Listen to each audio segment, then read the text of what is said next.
Greetings all, I'm Ponyfan and welcome back. Warning, before the video starts, lots of movement, flashing and stuff like that. For this week I'm actually going back to an old video I did, Warrior Cat's Clan Gen Generator Challenge, which is a very old trend that is now dead. But when it wasn't 6 feet under, I did do a video for it. It was only the first 3 cats. I never got around to doing the entire clan. But I kept all the information and plans I had for it, so I decided why not finish what I started. I decided to start over from scratch and redo the original video, because it literally gave me motion sickness and my art skills have improved since then. Before we start talking about the cats, I want to talk about the clans, because there's actually 3 clans that we've generated for the video, but we only see Willow Clan in the first part. There's also Fern Clan and Clover Clan. Fern Clan cats live in a dense forest, think of Shadow Clan and Thunder Clan combined. They're short with bulky bodies and tiny ears, and they have ferns decorating their fur. I'll talk more about them when we get to the Fern Clan video, but that's going to be a bit. Clover Clan lives high up on the top of a cliff overlooking the 2 other clans. Thick layers of clover grow over their land, and there's always a dense fog making it almost impossible to see, especially in the early mornings and late twilight. It's also where the moon pillars rest, the great black rocks protruding from the earth in a circle, where medicine cats and leaders go to speak to Star Clan. Clover Clan cats are lean and fast, with large ears but poor eyesight. They usually wear clovers in their fur, and are pretty much just Wing Clan.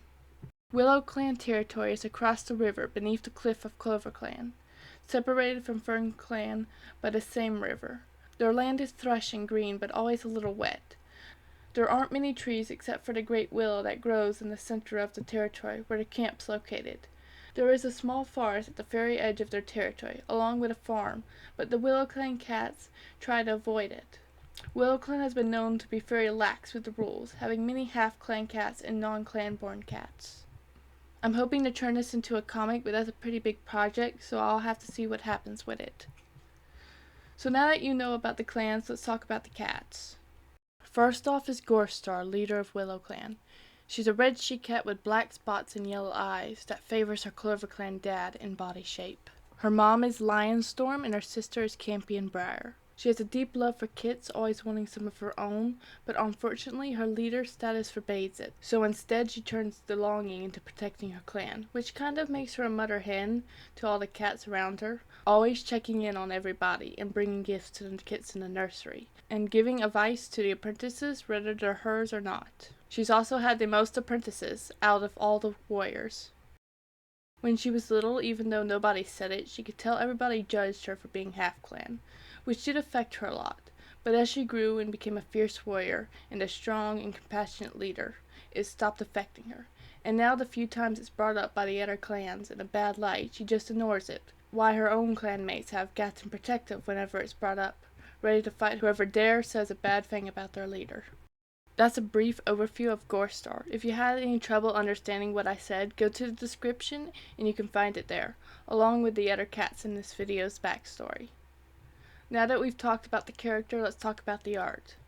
I tried to keep to the original as much as possible, only doing a few minor changes here and there.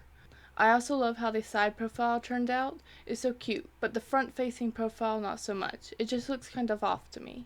When I'm doing reference sheets, I usually do a front, a back, and a left and a right side just so I have every angle of the character. But I needed this video finished, so instead I just did the side and front view, and continued that trend on for the other 2. While making her, I had to keep in mind that she is half-clan and favors her father, which wasn't really hard because the original was very lean and skinny, so I just made the ears a bit bigger. And yes, if you were wondering, she doesn't have poor eyesight. She luckily didn't get the bad Clover Clan eyesight from her dad. I also don't do shading for reference sheets because that changes the color and makes it look different, and then it's not a very good reference sheet. That's all I have to say on Gorse. Let's move on to her sister. Campion Briar is the Willow Clan deputy and sister to the leader, and her mother is Storm. She is a red mackerel tabby she-cat with a long curly mane. While her sister was bothered because of the whisperings of their half-clan heritage, she never was. Campion Briar is a Willow Clan cat through and through. She also can't understand her sister's love for kits. It's not like she hates them or anything, but she could just never see herself with her own. They're just so noisy and messy and always asking so many questions all the time. She doesn't mind when they're apprentices though, that's pretty okay.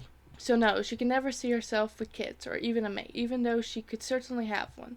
I mean, being the prettiest cat in all the clans would guarantee you a mate. Cats are constantly padding after her. Luckily, Willow Clan Cats has figured out she has no interest in any of them, and has left her alone in recent years. She just wishes the other clan cats could figure that out too. If she doesn't want to be with a cat from her own clan, she certainly doesn't want to be with one from a different clan. So no, she doesn't want a mate, and she certainly doesn't want kids. And she's perfectly happy like this. But she does wish she could figure out why Gorse made her deputy.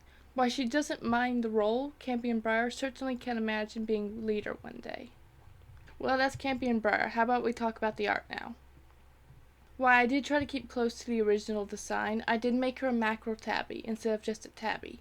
And her mane is longer, which I really like. It came out perfect. While doing the front profile, I realized putting lines to mark certain points on the side view helped, and it made it look more like the same cat. So I did that, and I think it turned out pretty okay. I can tell it's supposed to be the same cat, so if you have any tips for drawing front-facing views, please tell me. I also forgot her torn ear in the redesign, so she no longer has a torn ear. There's not much to say about it. I did give her a few less stripes, and I changed her eye color to be a slightly more orange instead of that weird muddy brown I had originally. But yeah, that's pretty much it. Third and final is Bleakleg, a strong-built blue she-cat with copper eyes and a short muzzle. Many cats believe her to be a half-fern clan cat because of her large, bulky body, but nobody knows for sure. Her mother refuses to tell who the father was. It's also a complete mystery why her mother named her Bleak Kit. It might have something to do with her mother's somber mood when she was born, or perhaps another meaning altogether. Nobody knows, and it never really bothered Bleakleg. She always wanted to be a medicine cat, even though her clan encouraged her to be a warrior because of her massive size. But she just had no interest in hunting and fighting, and she had a great mind for herbs. And her favorite thing to do was go out into the forest and collect them. It was peaceful. It was one of these trips out into the forest, all the way to the two-leg barn to collect catmint, when she met Sparrow, and to say he annoyed her would be an understatement. He was so full of energy and never stopped talking and moving around. And he wouldn't stop flirting with her. It was just so annoying, to the point where she just left, forgetting the catmint. And the next morning he just walked right into camp, a bundle of it in his mouth, and dropped it at her paws, looking guilty. And everyone, including her, were just staring at him, not sure what to do. Luckily, the leaders seemed to get their senses back and demand why he was here. Sparrow explained that he met Bleakleg yesterday while she was trying to collect catmint, and how he annoyed her into leaving before she did. And that's why he's here to apologize.